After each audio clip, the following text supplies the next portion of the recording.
Dragon's Dogma 2 is a massive game with an abundance of mechanics, and it doesn't really explain any of them to you. To help with those early hours in Dragon's Dogma 2, I've collated the main tips and tricks that you need to know as a newly formed Arisen so you can succeed. Let's go! Let me know any tips and tricks I've missed in the comments down below. We'll start with questing, as I think it's the most confusing part. And one of the first things that you'll sort of realize as you start to progress in Dragon's Dogma is that most of the quests aren't necessarily marked or tell you exactly what you need to do or where you need to go.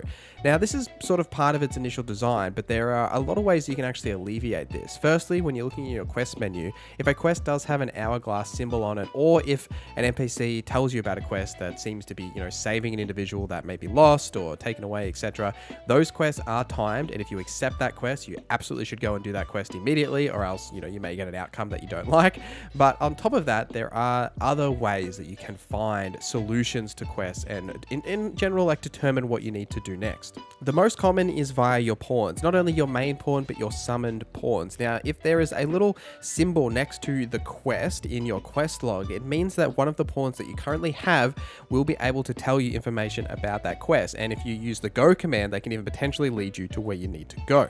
Now, this can happen to summon pawns and your main pawn if they have been out in other worlds and have done that quest with other people. Typically, pawns of a higher level than you have probably completed the quest that you are looking for, especially if it's a main quest. So when you're looking at pawns to summon, summoning ones that are a couple of levels higher than you can definitely be beneficial. Also, there are oracles in a lot of the cities that can point you in the direction of a next objective, or sort of tell you more or less where you should be going for a little bit of gold. But sometimes it's not clear. Sometimes you need to advance things or just move on to something else if you can't figure the solution out. If it's not a timed quest, you can just sort of leave it in your quest log and return to it later. Sometimes you'll just stumble upon the solution, that can definitely happen. So don't be afraid to just move on to something else. You can also just find quests from random NPCs in towns and just talking to people. Sometimes they'll come up to you. Sometimes they just might seem like an interesting NPC, they're just walking around be like, oh, I wish someone would help me, obviously you go and talk to those people. It's also worth noting as well, speaking of quests that you can fail, that there is two types of saves in Dragon's Dogma 2.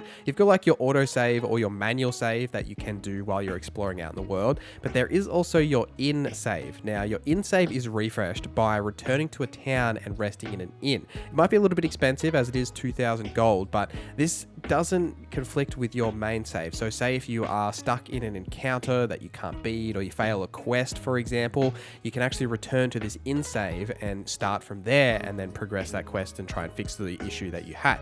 This only counts for resting at an inn. Resting at a camp doesn't count for the in save.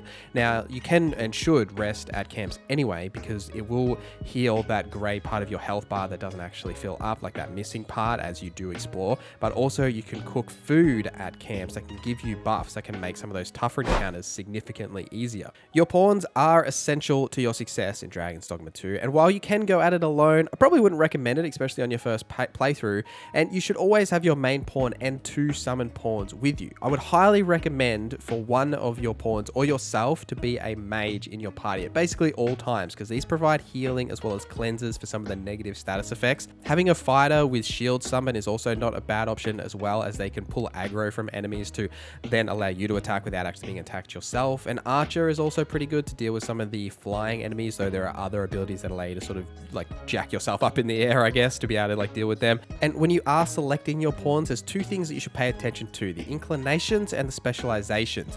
Inclinations are the general demeanor of the pawn inside and outside combat. A calm pawn will prioritize staying alive, whereas a straightforward pawn will literally charge into the middle of every combat encounter. This is important when choosing which pawn to summon, as well as matching the right demeanor to the right vocation. You probably don't want your mage to be a straightforward inclination and charge into the middle of combat encounters, when they should be prioritizing supporting your allies and keeping themselves alive as well, and avoiding that direct combat.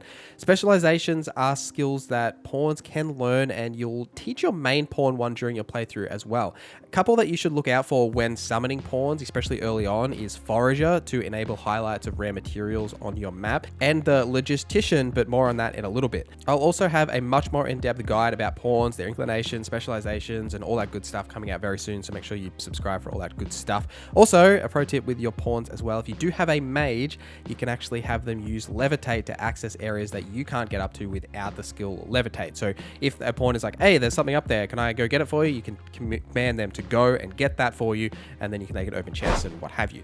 Equipping yourself and your main pawn with relevant gear will help you survive out in the world. You should not equip any of those summon pawns with gear, as it will replace them by essentially gifting that gear to the owner of that pawn, and you'll lose that piece of gear, and you'll be replacing them often anyway, so there's no point in really giving them any gear.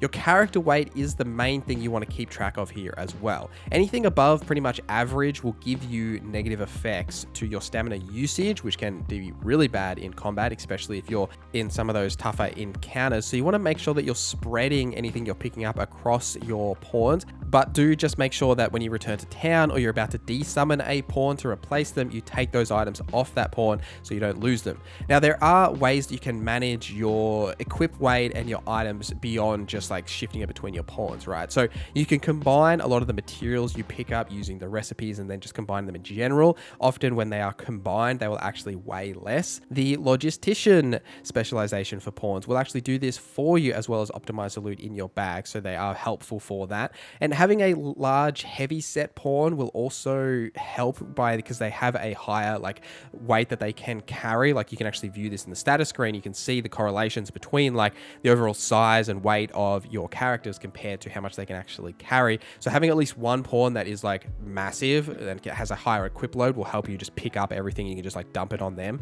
You can also increase your overall maximum carry rate and your main pawns by picking up the golden trove beetles that you find throughout the world. These are typically like on trees, and you'll find them, they glow at night, and anytime you pick one up and use it, you'll gain 0.15 kgs of maximum carry rate. You can also increase it by the ring of accrual, which you'll find from various vendors, and this will just increase your overall carry rate by 10 kg, I believe. And you know, eventually once you've increased your overall weight, you don't necessarily need that, then you can like replace that ring for something else. But it's just really good for those early game when essentially picking up one like piece of gear that you find out the world can just like put you into that heavy status.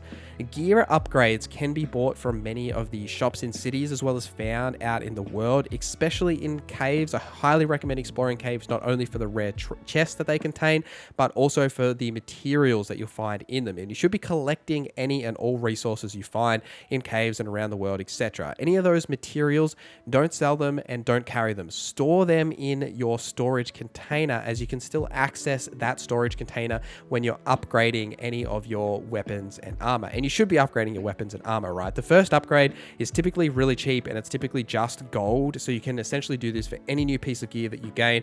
Just go to a blacksmith or a vendor and be able to upgrade. Now, there are 4 different types of blacksmith and like upgrades here as well. And the different blacksmiths in these different locations will have like specific upgrade styles. Like the Vernworth one, which is the first one you'll come across, is the Vermerdian style, which is sort of a general aspect, whereas some certain vocations and weapon upgrades might be better to be more specialized than sort of just a general upgrade across the board. Combat is a huge focus here as well, and you'll need to master the basics here. And primarily, the basics really come down to 3 things, I would say. It's stamina management, camera control, and pawn commands. So firstly, stamina management. You'll have access to your basic and heavy attacks for basically every vocation. And for the most part, these are the ones that you want to be spamming, as in most vocations, they won't consume stamina, so they're the abilities that you should be spamming. Now, any of your equipable skills or like any of your vocation-specific unique abilities will typically consume stamina, and managing that stamina is a core part of the combat encounter. Now, stamina is also used for mages and sorcerers, and essentially you want to be using those skills and those abilities and to dump that stamina to deal higher levels of damage to whatever you're fighting, but then managing that stamina, make sure you're regenning enough and say, you know, not running out, because then you're essentially a sitting duck. You can't, you know, dodge or block or anything like that. And most of the classes can't actually dodge. You might just have to run away from attacks that are coming towards you. It just depends on the vocation that you're actually playing. Camera control is that second point. Now, there's no lock on here, and most attacks, like especially melee attacks, don't have like a heat seek sort of initiative, right? Like you've got to actually aim a lot of those attacks. Like some of the ranged attacks will heat seek, but for the most part, you do have to point your camera in the right direction. And this means you need to orientate yourself to face the enemies, swing your sword, shoot your shot. You'll regularly find yourself just swinging the camera around and trying to orientate yourself to face enemies and actually hit the targets. Now, if you don't like to do this, some of the ranged vocations, like the archer, for example, right? You can sit back in combat and just shoot things from a distance, let your pawns deal with like the getting up and close. And I mean, you can even just climb larger enemies too and just fight them from their back, so you don't have to do that. And don't forget about using the environment, like explosive barrels or throwing rocks, literally throwing enemies off cliffs or destroyable bridges, all that good stuff.